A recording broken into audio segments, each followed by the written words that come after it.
True Crime South Africa is published in conjunction with Arena Holdings, publishers of Times Live, Business Live, Sowetan Live, and others. The opinions expressed in this podcast do not necessarily represent the views of Arena Holdings and its affiliates. The shots ring out in an empty house. The woman falls to the ground in the bathroom, and soon she is gone. The man that's taken her life gets in her car and starts to drive away. But he can't run from the secrets he carries. And for one family, the fight of a lifetime is about to begin. This is True Crime South Africa. I'm Nicole Engelbrecht, and you're listening to episode 87, The Murder of Captain Anna-Marie Potgieter.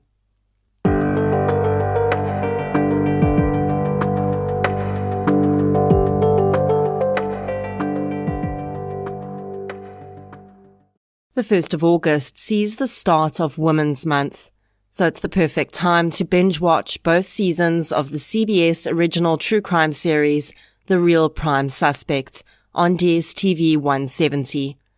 Hosted by former Scotland Yard detective Jackie Moulton, the inspiration behind the drama series Prime Suspect, starring Helen Mirren, The Real Prime Suspect revisits infamous cases firsthand with the investigating teams. Watch both seasons back-to-back, weeknights on CBS Justice, from Monday the 1st of August at 8 p.m. A huge thank you to CBS Justice for sponsoring this episode of True Crime South Africa. Before we get into today's episode, I'd like to thank our new Patreon supporters for the week. A huge thank you goes out to Savannah Hope, Vanessa Slater, Uchi Mari, Samantha Forster, Natasha Da Silva, and Alyssa Rudd for your support on Patreon, as well as Andre Fourie for your support on PayPal. Thank you so much, everyone. Your support really does make a huge difference. If you'd like to support the show on Patreon or PayPal, I'll leave a link in the show notes. In addition to the shout-out and monthly exclusive episode that Patreons get, I also now upload an ad-free version of every week's episode to Patreon. So if you prefer not to hear the ads, head over to Patreon and sign up for a minimum monthly contribution of just $1, which at the moment is about 16 Rand. It's a pretty good deal. If you like discounts, because who doesn't, head over to King Online for your health and beauty needs, PrintCrowd for all your printing requirements, and use the code TCSA10 at checkout for 10% discount and support the show at the same time.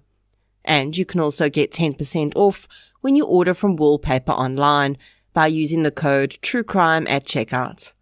Other forms of support that make a huge difference include following the show on social media, inviting your friends, family, postman, hairdresser, and parole officer to listen, and leaving reviews on the podcast platform you use. During Women's Month, which is coming up in August in South Africa, I wanted to celebrate some of the amazing women who, through their work, contributes to justice for victims of crime in South Africa. So when Lorraine Esterhazen contacted me to ask whether I would discuss her sister Anna-Marie's case on the podcast, it seemed like an absolutely perfect fit to kick off August 2022 with her story. And I was lucky enough to have Lorraine chat with me about her sister. Please do note that although an accused was found guilty of Anna-Marie's murder, there was another person alleged to have been involved who was not prosecuted, and you will hear me name them. As always, everyone is presumed innocent until found guilty in a court of law, and it is not my intention to cast aspersions of guilt against anyone. Rather, in referencing this individual, I'll refer to court judgments and reports in the media which would be found during a subsequent defamation case to be fair and protected. So let's get into episode 87, The Murder of Captain Anna-Marie Potgieter. The following episode may contain sensitive material, including descriptions of violence, sexual assault, or graphic descriptions of injuries to victims. If you feel you may be triggered by such material, please consider this before accessing our content. To access trauma counseling or services, please see the helpline information on our show notes. Whenever I can, I really prefer for those who knew a victim to be involved in the making of an episode. and I'm very grateful to have Lorraine Esterhazen, Anna-Marie's sister, telling much of the story in this episode. So let's kick off with Lorraine telling us a bit more about her sister and their childhood. Anna-Marie was my sister. She was born in 1966 to a very loving family. We were a very close family. We always knew everything about each other. Me and her grew up very close, especially as we always had to share a room. She was 4 years older than me and always wanted to join the police since she was a little girl. The end of matric, when she applied, they declined her for, I can't even remember what the reason was, but it was very bad on her. She then went on to UJ to study law, of which she did 3 years, and then again applied to get into the police. So being a little girl, she was always a tough one, very tough, stern, lots of fun as well, but she always stood up for me and my sister. She would do anything to protect us. She tried to protect everybody. Since I can remember, like we would get into a fight on the school bus and she would go sort out the boy who pulled my older sister's hair. She was always the protector, always looking out for us. Anna-Marie's desire to be a member of the SAPS was no doubt inspired by the fact that the Potgieters are a family with deep roots in the service. Anna-Marie was the middle daughter, with Lorraine being the youngest and their sister Jessie being the oldest. But as you heard Lorraine say, Anna-Marie just had that protective spirit. She took it upon herself to be the person who stood up for others, and that innate desire for justice would stand her in good stead in a career as a police officer. I think it says a lot about Anna-Marie that although she completed a law degree and could easily have gone on to qualify and work as a lawyer and likely earn a heck of a lot more money than she would in the SAPS, that wasn't what drove her. Despite being turned down by the SAPS once, she went on to apply again, and eventually her dream came true. So she then joined the police in 1991, went to the college, first went out to Cape Town, was stationed there for a while. Then she came back and she went into child protection.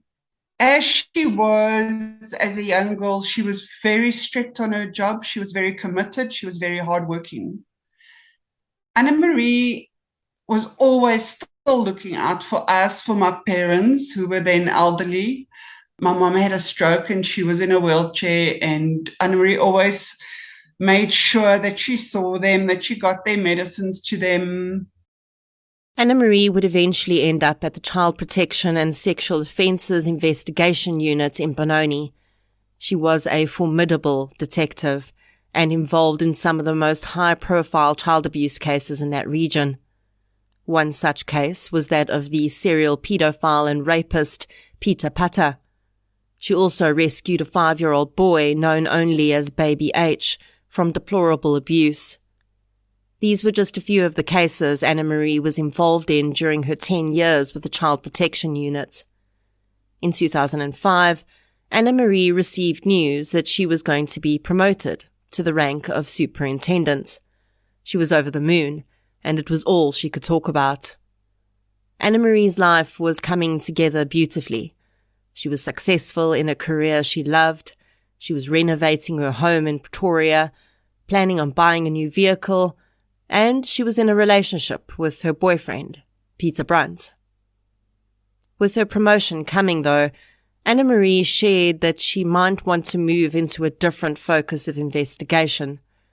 Understandably, the emotional toll of working with abused children was becoming a bit much.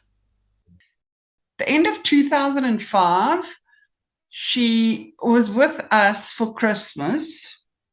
She then said to me on Christmas Day that she's had enough of child protection. She can't handle all of these broken children, broken families, and these poor kids not knowing how to live the rest of their lives after being abused or whatever had happened to them. So Christmas, she said that she couldn't handle all of this anymore. It was becoming a bit much. And well, obviously, we just all listened and we were like, yeah, you say this now, but you're never going to leave child protection. Because that was actually her passion. That's what she did. She stood up, like when we were kids, for whoever couldn't stand up for themselves. So she still did the same. So, although her family didn't really think Anna-Marie would ever leave child protection, the world really was her oyster. She made a point of continuing her education, and in January 2006, she was on study leave as she prepared for an exam she was writing on child psychology. Her and her boyfriend, Peter Brunt, did not live together, but while she was on leave, she decided to go and stay with him at his plot in Vereeniging. Peter and Anna-Marie had been together for some time. Their relationship had not always been smooth sailing, and Lorraine said that they had broken up at one point and then got back together again. This second iteration of the relationship had only been going for 2 months. Peter had been a member of the SAPS for 10 years in the 80s and 90s. He'd been married and had 2 children from that marriage before he divorced. I asked Lorraine what her experience was of Peter and Anna-Marie's relationship, and she said that from her perspective, it seemed to her as though Anna-Marie was a lot more invested in the relationship than Peter was.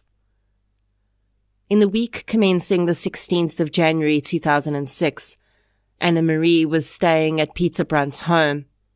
She was due to write her exam later that week, so while Peter worked, she started her days by cycling. Then she returned to the plot, and she would bathe, get dressed, and start studying. Peter Brunt was going to be away for work for a few days that week. Accounts differ as to whether he was going to be away for the Monday, Tuesday, and return on the Wednesday, or whether it was just the Tuesday.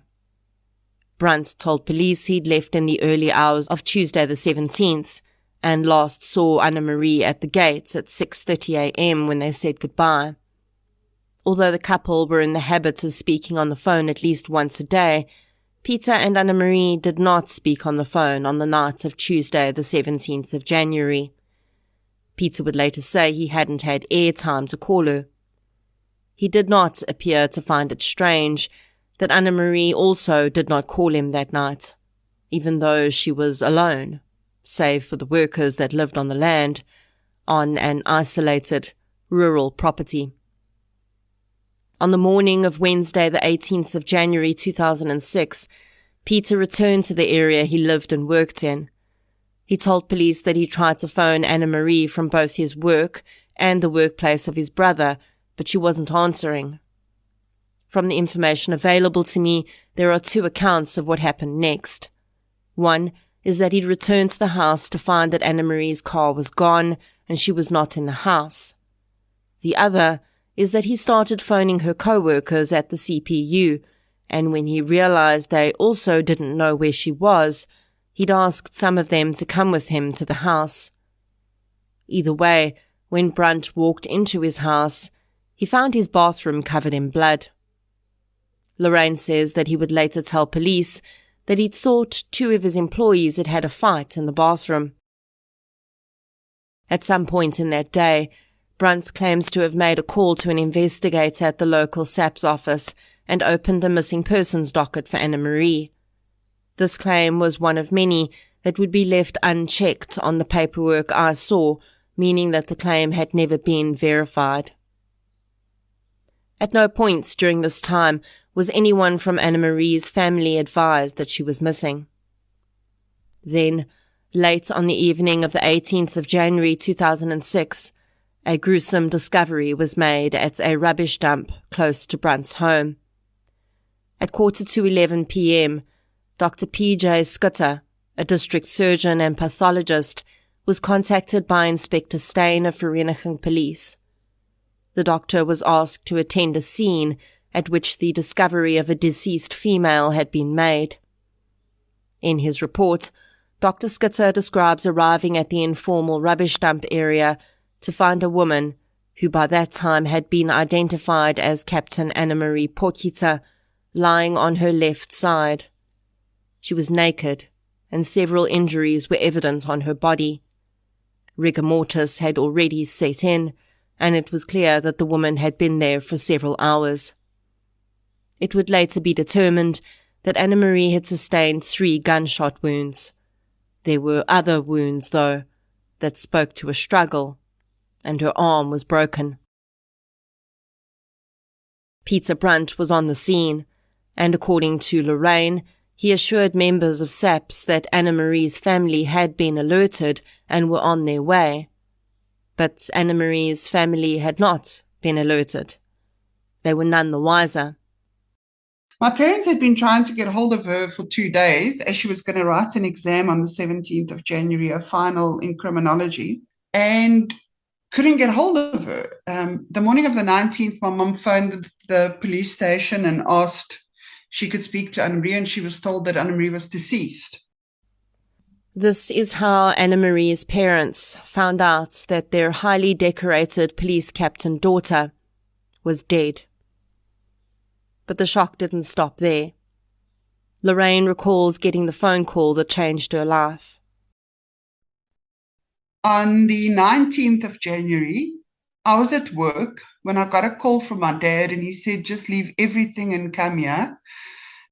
Obviously, like, what's wrong? What's wrong? You know, is it my children? What's wrong? And I said, no, I have to know what's going on. And he said, Anna-Marie had been killed. Rushed to my parents' house. As I got there, started making phone calls, and then we heard, no, it was a farm attack. So I was a bit gobsmacked with a farm attack. Yeah, and then we were told that she was on the plot with her boyfriend at the time, Peter Don Brunt. I eventually got hold of his number and phoned him and asked, listen, what's going on? So he said, no, Anna-Marie was killed 2 days before, on the 17th of January. I mean, that was a terrible, terrible shock. So this is the first time that we heard anything. By the time her family discovers that she's deceased, the investigation into Anna-Marie's murder is well underway. Her body has been transported to Vereeniging Mortuary for autopsy, and although this autopsy would later show that her death had indeed occurred on the 17th of January, I do find it interesting that this would already be public knowledge by the 19th. In fairness, the fact that she last been seen and heard from on that day could have led to the supposition by Brunt and others at this time. The mention of a farm attack likely came from the circumstances around Anna-Marie's murder, which had come to light after Brunt's house became a crime scene. Investigators believed she'd been attacked in the bathroom and shot there, and that her body had been transported to the rubbish dump, covered with corrugated sheets, and left there. The latter point, though, doesn't really speak to a farm robbery gone wrong, because we almost never see the perpetrators of attacks of that nature attempting to conceal their victims' bodies. They just want to get out of there as quickly as they can. But with the location of the crime scene and the fact that Anna-Marie's vehicle was also missing, this was the initial thought. Then the next minute, all the detectives started rocking up at the house, everybody who worked with her, and this immediately there was a lot of questions and no answers. It was weird. Okay, so it's a farm attack, but where were you? Why was she alone? But we were told that her body was found on the afternoon of the 18th of January on the small holding on a rubbish dump. More questions than answers. A theme that seems to pervade in this case to this day. Soon after Anna-Marie's body was discovered, though, police certainly seemed intent on arresting her killer. Peter Brunt noticed that one of his employees was missing, and attention soon turned to 18-year-old John Dlomo. Dlomo had been employed by Brunt and lived in a room on the plot for almost 2 years. Dlomo mostly tended to the gardens on the property and earned 600 Rand per month for his work, plus free accommodation. Another employee and a friend of Glormore's, Justice Arthur Anthony, also occasionally worked on the property, but he said he hadn't seen anything suspicious and didn't know where Glormore was. An alert was put out for Anna-Marie's vehicle, as well as for John Glormore, although at this point he would only have been a person of interest. Late on the 19th of August, a call came in from SAPS in Harrismith. A broken-down vehicle matching the description of Anna-Marie's car had been picked up by a towing company. Inside the vehicle, police would find the fingerprints of John Glormore. Glormore had, after driving the car so poorly that the engine seized, taken a taxi back to Vereeniging. He telephoned his father to advise him that he was coming back, and his father told the police. When Glormore arrived at the taxi rank, he was arrested. When John Glormore was brought in for questioning, police seized the clothing he was wearing. They found a blood stain on his pants, which would later be proven to be Anna-Marie's. Inside the vehicle, they found a pair of women's running shoes, also stained with blood, also Anna-Marie Potgieter's. After being interviewed by police, Glormore provided a version of what had happened to Anna-Marie. He also implicated another man, Justice Arthur Anthony, as having been complicit in transporting Anna-Marie's body. On the 25th of January 2006, Captain Anna-Marie Potgieter was laid to rest. Then we had the funeral. The funeral was a very big thing. Police were there in big force. And then the question started. We were told that 3 men were arrested for a killing. They were going to appear in the court the same day as her funeral. So we obviously didn't go. Here Lorraine says that 3 men were arrested. At the time, it seems only 2 men, Glormore and Anthony, were arrested. The third would not be implicated or even arrested for quite some time. At Anna-Marie's funeral, she was buried with full honours. High-ranking police officials broke down at her graveside, and Police Commissioner at the time, Perimal Naidu, said that he was unhappy with where they were at that point with the investigation. Despite the 2 arrests, he said that there were too many unanswered questions. He vowed to her family that day that the SAPS would not stop until the truth about Anna-Marie's murder was revealed and all the perpetrators involved were brought to book.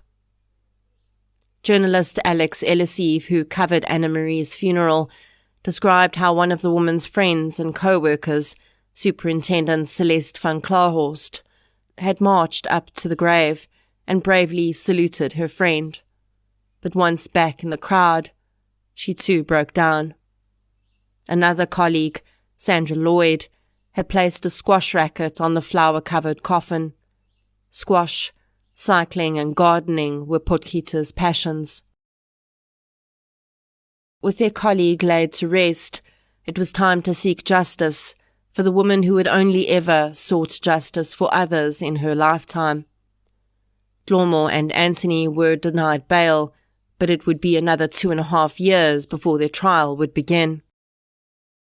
Then the trial started. During the trial, Glormore told first that he thought that Anna-Marie was a very nice person, as she had given him clothes and food before, and he waited for her. She went cycling that morning before she was going to leave to go write her exam. She went cycling. He waited for her to come back to the house. As she went into the house, he waited for the water to stop running in the bathroom. As he had keys to the house, he went into the house and he proceeded to go through to the bathroom where he knew she was, and he shot her. He shot her 3 times. The first shot went through her spine, which obviously caused her not to be able to get up or protect herself. He then went outside and called Justice and asked him to help him move the body. They took her body outside and they dumped it on the rubbish dump, covered her. One took the weapon, one took her car, and they left. So this is the first story that John Dlormo had presented, that he had indeed killed Anna-Marie and that his motive had been robbery. The revelation that the first bullet that had been fired into Anna-Marie's body had rendered her paralyzed and defenseless was extremely difficult for her family to hear. The woman was a powerhouse. Had the gun not been involved, she would have taken down John Dlormo easily. But she'd had no opportunity to do this, and she'd been rendered utterly at his mercy. But the shocking evidence was not to end there. When Dlormo was cross-examined, he suddenly had more information to share. And I want to stress that what you're about to hear is not my opinion, or even Lorraine's opinion. It is Lorraine reciting what John Dlormo, the accused and eventually convicted killer of her sister, said under oath in a court of law. During cross-examination, another story came to light, which was then not accepted, as he had already told one story, so he was not allowed to change his story, because then the court doesn't accept that. During the second part of the trial, it came out that he said he was paid by Peter Don Brandt to kill Anna-Marie. He told Dlormo that he was married to Anna-Marie, which was not the case, and that they had a lover's quarrel and he wanted her out the way. According to him, the Monday morning she went into town and he taught Dlormo how to use the weapon, showed him where it would be, and gave him keys to the house. It had emerged that Anna-Marie had been shot with her own service weapon. She was not in the habit of keeping this weapon out in the open, and it was always securely kept hidden, no matter where she was. John Dlormo would go on to claim that on Sunday the 15th of January, his boss, Peter Brandt, had met with him and shown him the weapon, how to load it and fire it, and told him where it was being kept. He told the court that Brandt had informed him that he would be away on Monday, Tuesday, and Wednesday, and that Dlormo should carry out the murder on Monday. Dlormo, however, said that he had not done this, as he wanted to be sure he would get his money, and therefore decided to kill Anna-Marie on the Tuesday instead, which was closer to when Brandt said he'd be returning home. The rest of his story, he said, was the same. After shooting Anna-Marie and disposing of her body, he'd fled in her car.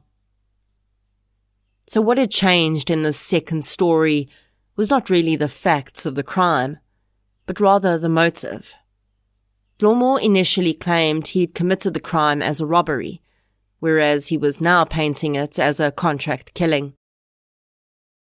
Dlormo claimed that after Anna-Marie's car had broken down in Harrismith and he'd returned to Vereniging, he'd tried to get his money out of Brandt, but he had never been paid and was arrested soon after. The second version would not be accepted into evidence, as he was deemed to be an unreliable witness.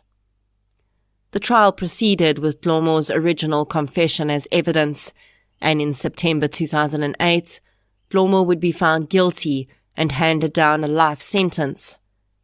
But when Judge Margaret Victor read out her judgment, it would contain a section that raised eyebrows.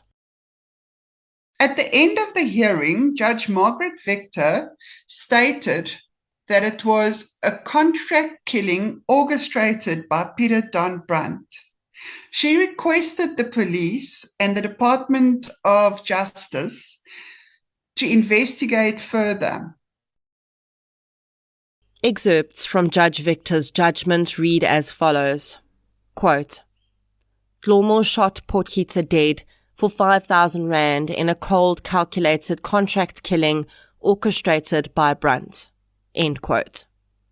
She also said that, quote, on Sunday the 15th of January 2006, Dlormo met Brandt on his smallholding in Vereniging, where they concluded an agreement that Dlormo would kill Potgieter for the sum of 5,000 rand.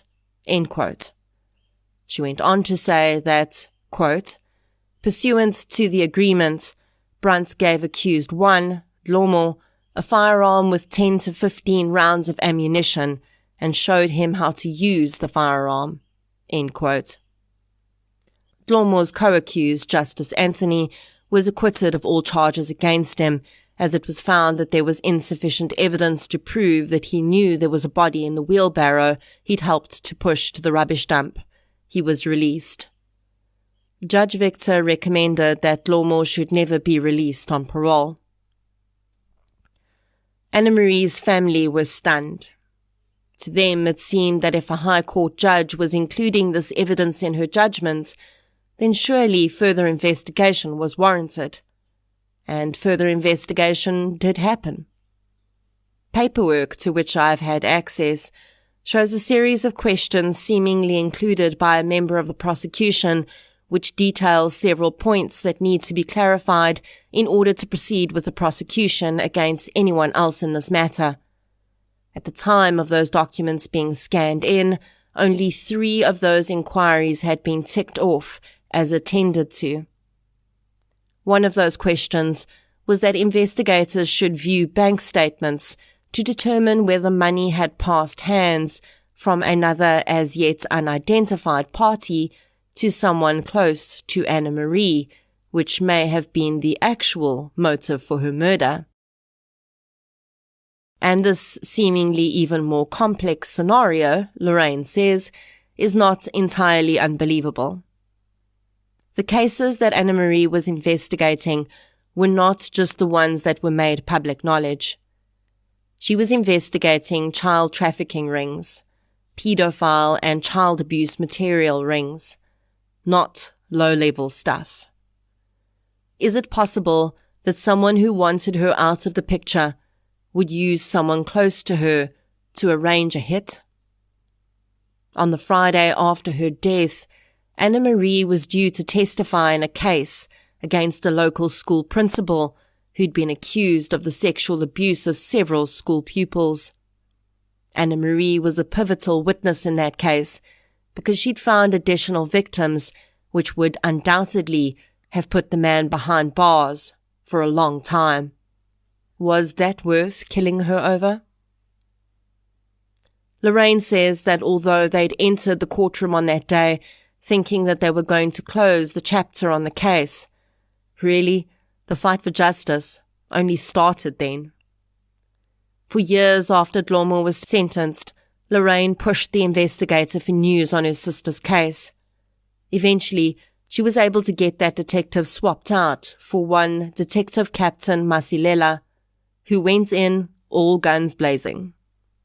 Lorraine speaks fondly of the man's hard work and how it eventually came to fruition when Peter Don Brandt was arrested on charges of orchestrating Anna-Marie's murder.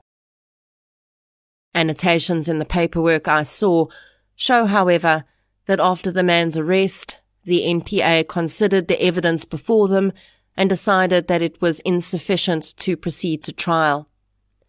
Masilela told Lorraine that he'd managed to locate a woman who claimed she had knowledge that might help secure a conviction, but the woman refused to testify, and although she could have been forced to, hostile witnesses are never a good idea. As I mentioned, a list of items that required further investigation was made, but we have no idea how far anyone got with that.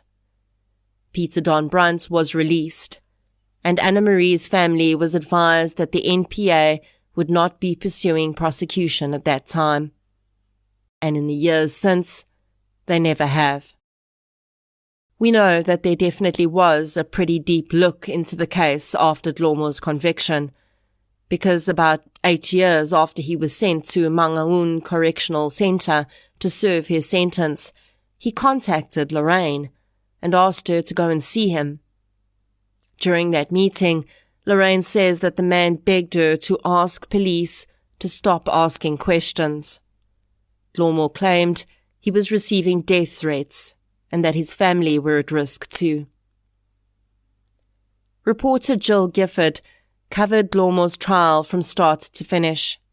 The veteran journalist had actually known Anna-Marie quite well from other high-profile cases she'd worked on, which Gifford had covered. At the time of Glomore's sentencing, Gifford published an article detailing Judge Margaret Victor's judgment and included the judge's statement around Peter Brunt's alleged involvement. In 2011, 3 years after that article was published, Peter Don Brunt brought a case of defamation against independent newspapers.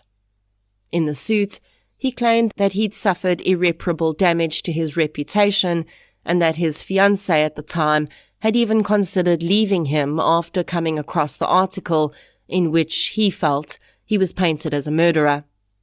He was asking for 500,000 rand in reparations. When the case was heard in the High Court, the judge determined that independent newspapers was not guilty of defaming Brunt's character. In fact, the judge said that the reporter had only been repeating what the judge had said in her own judgment, which was in the public domain, and the wording of that judgment did not explicitly say that the implication of Brunt was only part of Glomore's evidence, but rather, the heading under which the statement fell made it clear that the judge considered the implications to be fact. Therefore, Gifford was permitted to have reported on that. If Brunt wanted to have that statement completely rescinded from public record, he would have to take on High Court Judge Margaret Victor. Brunt claimed he'd initially wanted to do just that, but his attorney had advised against it, and they'd instead gone to bat against the newspaper. Brunt's claim of defamation was dismissed with costs, which meant that the man had to pay for the newspaper's lawyers, the high-profile law firm Weber Wenzel. Now, to be both clear and fair, Brunt having lost this case does not prove his guilt. It just proves that reporters are allowed to report what is said in court without prejudice. In some defamation cases, the onus would be on the accused to prove they're not guilty of what is being claimed, and this is likely what Brunt would have had to prove if he took on Judge Margaret Victor directly in a defamation case. And actually, and I'll look into this more, as far as I can tell, judges in South Africa have immunity from procedural prosecution. In other words, they can't be sued by members of the public, although they can be held to account for their actions through a disciplinary procedure. But even then, if Brunt applied to have Victor's judgment considered unfair, he would have to prove why it was unfair. Lorraine sat through this defamation trial too, hoping beyond hope that something would happen when yet another judge slammed down their proverbial gavel around her sister's murder. But eventually, she had to accept that if she continued to pour herself into the search for justice, soon there would be nothing left of her to give. Even though that truth was spoken in court, nothing has happened. Well, Anna-Marie, who gave her life for the protection of the children of this country, was never honored in that the kingpin were prosecuted. We as a family have made peace with this. After 16 years, you have to make peace with this. You can't. It eats you up alive every single day. So we had to make peace with this and carry on in our lives. And I do know that he will be judged one day, be it on earth or in heaven. He will be judged. The worst part of this is that somebody who gave so much, who had to suffer at the hands of whoever it might have been, were never honored in the way of finding everybody or digging in until you've got the whole truth in this case. And that, to me, is the worst part of it, that there are so many cases in our country that does not get prosecuted to the full end because of, is it the lack of investigation? Is it lack of funds? Is it lack of interest? I'm not sure which one it is, but it's definitely something that is stopping prosecutions from carrying on, and especially if it was your colleague, especially if it was somebody who went for the goodness of others. After Anna-Marie died, about 10 months after she passed away, she was awarded with the White Ribbon Award for the protection of women and children in South Africa. She was acclaimed in a lot of places. She was never put on the honorary roll of the SAPS, so she was not killed on duty. As I start to wrap up my conversation with Lorraine, she tells me something that I hadn't known. Somehow seems to make this case all the more horrific.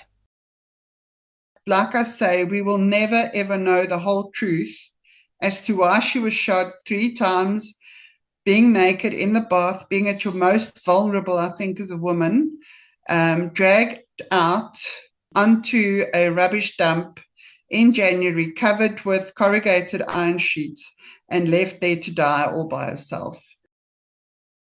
I think also knowing that she was shot at about 9 o'clock after 9, and the post-mortem results revealed that she only died at about 5 o'clock that afternoon. As she was shot through her spine, she couldn't move. So us as a family preferred to believe that the shot to her head caused her to be brain dead, and that it was only her organs that were still alive, but that she was not there anymore. Anna-Marie lay on that rubbish dump for at least 8 hours before her body completely shut down and she died. None of the bullet wounds immediately killed her, according to the pathologist, but she was paralyzed. She couldn't move. As Lorraine says, we can only hope that she also had no consciousness during that time. I cannot explain to you the anger that flooded through me when I heard that. Nobody deserves that. Least of all, someone who dedicated their entire life to the service of children. I asked Lorraine whether, if the funds were available, she would consider private criminal prosecution in this case. You know why I didn't do that? I think if I had the funds, I would have done it. But eventually you get to a point where you can't keep on fighting this for the rest of your life. I think I stopped it for my parents' sake. I had a nervous breakdown the December after she died with pushing this thing and fight. You fight into a brick wall. And then my mom and dad my dad passed away 12 years ago. And one of the last things he said to me was, just leave it now. And I think my parents saw that it affected me very badly. And I mean, at one stage, I wasn't a mom, I wasn't a wife, I was just fighting. It's all I did, is I was trying to fight for justice. And I think that's why I stopped. If I had the money then, I probably would have done it. But I then stopped. But my mom and dad are both deceased now. Private criminal prosecution is being used more and more, but it's expensive, and most people can't afford it. Lorraine's parents wanted justice for Anna-Marie just as much as she did, but I think they were watching Lorraine fade into a shadow of herself as she dedicated more and more time and energy to the cause, and eventually they were terrified at the prospect of losing another daughter in the pursuit of justice for the one they'd already lost. And Lorraine expresses how, when she sees headlines now about a murder having been committed, she sees that headline in a completely different light to most people, because she knows. You know that when I read of a murder, when Anna-Marie was killed, it was like headline news and that. But some murders don't even get the back pages. The thing I immediately think is people say, I'm sorry for your loss. But I think if you lose somebody naturally, it's bad enough. But to go through this and so many questions that I always say, oh my word, these people are only at the beginning now. You've got years and years of trying to process this, because you can't just mourn this life that's gone, It's the unfairness of it. It's the, who gave you the right to take her out of our lives, Despite her having closed the door on fighting for justice for her sister, When I asked Lorraine how she would feel if she woke up tomorrow morning and the NPA had decided that further prosecutions were in order, she said she would have a party. And I think the fact that she reached out to me and wanted Anna-Marie's story to be told tells me that although the door may be closed, there's still a window in her heart that's open to hope. Yeah, I just want people to remember. I want people to, because you know what, at the funeral, like Commissioner Naidu, he was like, no stone will be left unturned. And you know what, they move on. Eh? They forget. And I just feel that, people need to realize that there are so many people who never get prosecuted, families who never get an answer, because people who are supposed to do this job just give up. We had an amazing Fire Masilela who was absolutely amazing. You need somebody, and everybody can't phone. Everybody's not a high-profile case, so you can't just phone the commissioner and say, "I demand somebody else." But why are there so many? And it's me talking, coming from a police family. Why are there so many who just don't give it all anymore? They don't give it their all, and so many people just never get answers, and so many of these criminals just get away. It also feels that so much time has gone past. Sometimes you're scared of forgetting stuff, she was just amazing. She wasn't perfect. Nobody's perfect. But she was just, and the worst part is that missing of her all the time, like I've just become a granny a year ago, and you like want to, she would have loved that because she loved my kids and my sister's son, and now, all those things that you just miss. Captain Anna-Marie Potgieter. You know what? The SAPS can come for me if they want to for mistitling her. I'm going to refer to her as Superintendent Anna-Marie Potgieter. Because in her heart, when she died, that's who she was. That was the promotion she was promised before it and everything else was ripped away from her. Superintendent Anna-Marie Potgieter was just 39 years old. She had dreamed of serving the people of this country since she was a child, and she did. She did work that most of us cannot even fathom, saw atrocities that we all look away from. And in the end, her death seems mired in the very injustice she fought so hard against.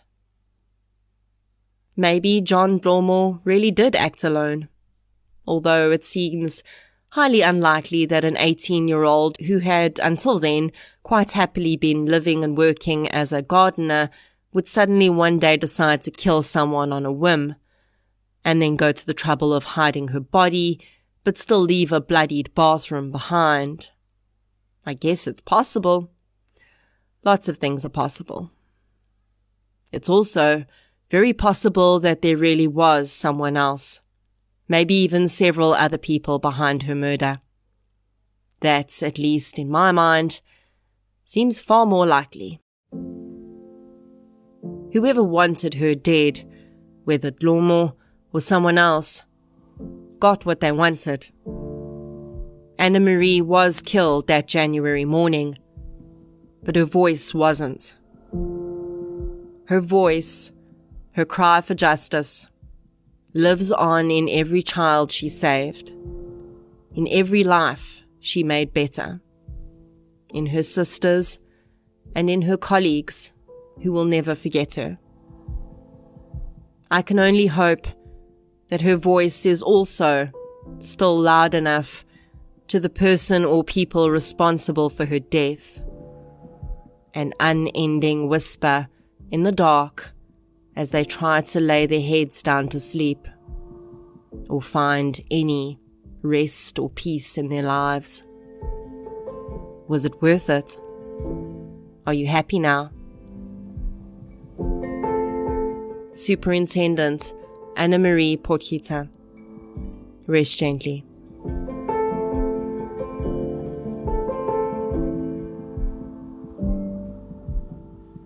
Thank you for listening to episode 87, The Murder of Captain Anna-Marie Potgieter.